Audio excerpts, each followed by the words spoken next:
Hello and welcome to Core Finance. This is our morning show. I'm in the hot seat today. Nick Batsford is in Brussels giving the European Parliament a lesson or two in how things should be done, I'm sure. But in the meantime, thank you very much. We've got Craig Erlam, Senior Market Analyst at Oanda, joining us today. Are you well, Craig?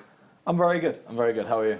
Very, very good indeed. Now let's start off with the headlines. The market movers, well, the markets are flat as focus on mergers continues. We saw from the US Snap, the owner of Snapchat, disappointing. Markets a little bit quiet today, let's be honest. There's not really much out on the macro front to really get things going. So what are investors focusing in on today? Well, as you say, I think we were spoilt last week with the number of macro events. Whether we're talking earnings, I think there was around 10% of the S&P 500 companies reporting last week, and that's been vastly reduced this week. And I think the vast majority have now actually announced results. So I mean, I think we're really at the back end of the earnings season now. We had the Bank of England rate decision last week, the Fed decision. We had the new Fed chair announcement. We had tax reform. The list just seems to go on. I think we had the Bank of Japan possibly on top of that as well. I'm even forgetting things now because there was so much happening last week. This week it's a lot quieter. We've had two central bank decisions. So we've had the RBA already, and that was a bit of a non-event, kind of went as expected. We've got the RBNZ this evening. But apart from that, it really is a much quieter week. But there's a lot of stories that are happening, but not necessarily terribly market moving. Things like the Paradise Papers are all over the front pages right now, but that's having minimal impact on the markets as it is. With the situation in Saudi Arabia, I think we're seeing a lot of in the headlines. But ultimately, I think from a markets perspective, I think as this headline shows, we're really looking at the very much the more domestic stories and things like Snap results. Snap, of course, is a company we all know about, but it's not when you're looking at last week when we were talking about Apple earnings, which is going to have a much broader impact. It says a lot about where we are this week and what we're kind of gearing up for.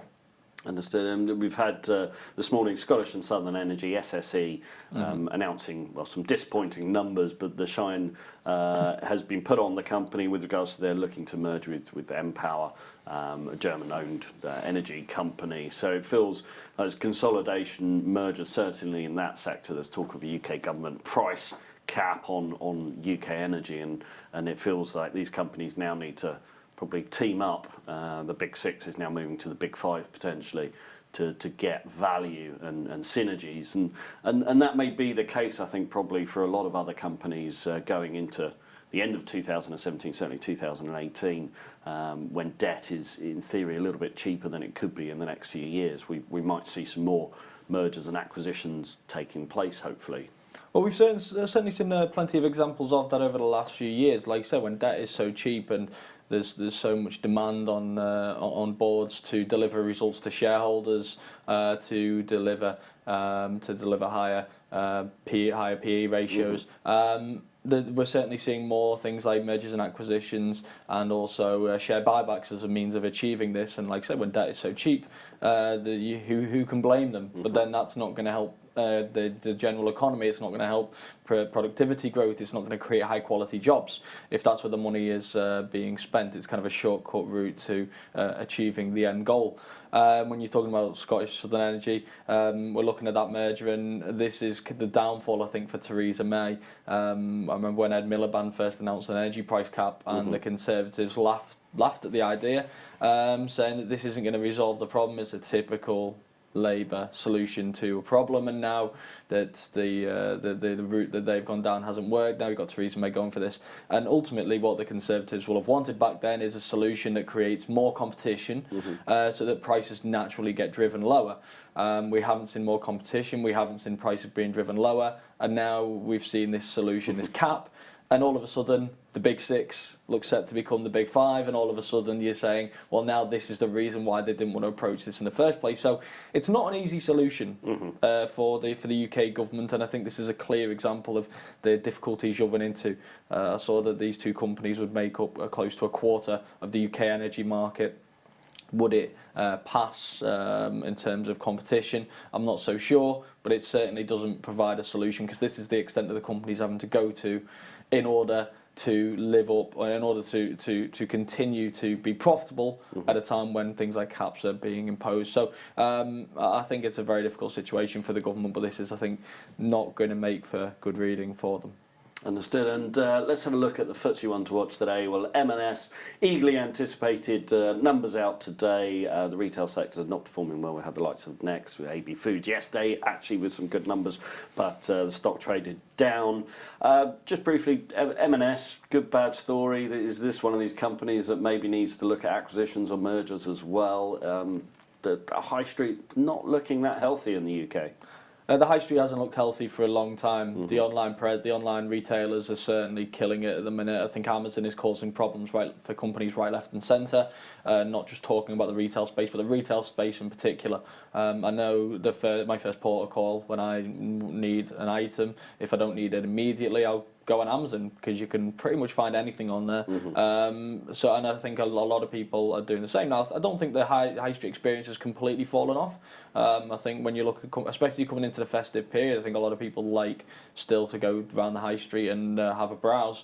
But the high street retailers are certainly under the caution. I think food retailers in particular are feeling the squeeze. The likes of Aldi's and Lidl's are really providing some strong competition.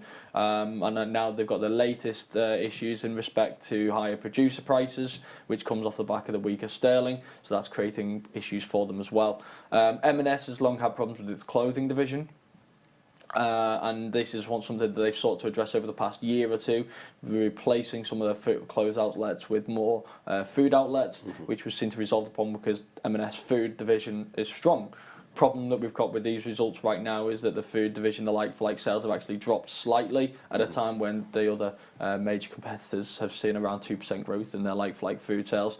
And I think things like higher producer price growth and other competitors encroaching on what M&S is known to be good for is creating further issues. So it seems like the M&S board have just been putting out fires for the last few years, and just as they look to start to see the light at the end of the tunnel, it's not a light, it's another fire. So potentially worrying times for M&S, and much more jobs ahead. It's going to be an interesting Christmas, and Paddington Bear may not be the only bear associated with the stock over the coming months. Right, moving on briefly, just the pound against the dollar. Technical levels, things to look out for, certainly in cable. Yeah, I think the pound is looking a little bit concerning right now. Looking against the dollar, for example, I've long suggested that we could see a strong end to the year for the US dollar. Running into problems with tax reform could be a potential hurdle, but I don't think that's going to be a major hurdle at this moment in time. We coming off the Bank of England rate hike last week, we saw a big decline in the pound, around 200 pips against the US dollar, so around 2 cents. We found support around 130, 130.50. But then we've seen a bit of a rebound, but we've only rebounded around half of that move, so that's potentially a little bearish signal. At the minute, 133, 132, 133 looks to be the range that we're stuck within. I think there's more potential for a break below 130 than above 133, and should we see a break of 130, then I think 128 is the next notable level on the cards, having been so previously. Euro sterling is a slightly different story, because there's only one thing that's going to give the pound some competition in terms of some potential weakness between now and the end of the year, and that's going to be the euro. The ECB announced exactly in line with expectations a couple of weeks ago in terms of its own tapering programme, refused to put an end date on the programme itself. So everything again was priced in as it was last week with the pound. So I think we're seeing a little bit of weakness in the euro against the dollar as well. So that may create a little bit of stability against the pound, maybe even a little bit of opportunity for the pound to regain some lost ground. Well, let's have a look at the core number. I've already briefed you on this. 1 year, 365 days since the US election result, or the US election, I should say, in 2016. Here we are. Donald Trump, still president, some may believe it or not, but a year on, if the US was to have the election again with Clinton and Trump, do you think Trump would win again? I do. I think this vote last year wasn't necessarily a Democrat-Republican divide. I think people didn't vote for the Republicans. I think they voted for Trump. He came with a lot of promise. He promised tax reform. He promised to have a hard line on things like border protection, which is a key issue right now. He promised more jobs and better jobs that have been going elsewhere, and that really spoke to a lot of the electorate. And regardless of what he's achieved so far, and I think there'd be pockets of people who would suggest that he's not achieved very much. But if we're looking at Obamacare and we're looking at tax reform hasn't yet passed, we've had no idea of fiscal stimulus. So certain people would suggest that he's not achieved very much. But then I think people are looking at what he's doing, especially the people who voted for him, and will say, well, at least he's looking and trying to address the issues which he got elected on, and the issues which mean most to us. So while progress has been much slower than he would have hoped and maybe the electorate would have hoped for, he is seen to be attempting the right things, and he's certainly doing in such a manner that got him elected in the first place. He's very combative and he is very controversial, but he was before the election as well, so this has come as a surprise to no one. So I guess the answer to your question is yes. If this election was held now, I think he would quite comfortably be elected once again. And if you were long US equities, I'm sure you'd be voting for Trump, even if you weren't this time last year. And just to round up, Craig, look, we've already talked about there not being much on the macro front, but I think, as you've already said, the key figure to today, New Zealand, the RBNZ, looking at announcing the rate decision at 8 o'clock, but usually that wouldn't really move the needle in the market. So it's going to be a quiet day today. But in the meantime, Craig, thanks very much for joining us. Thank you.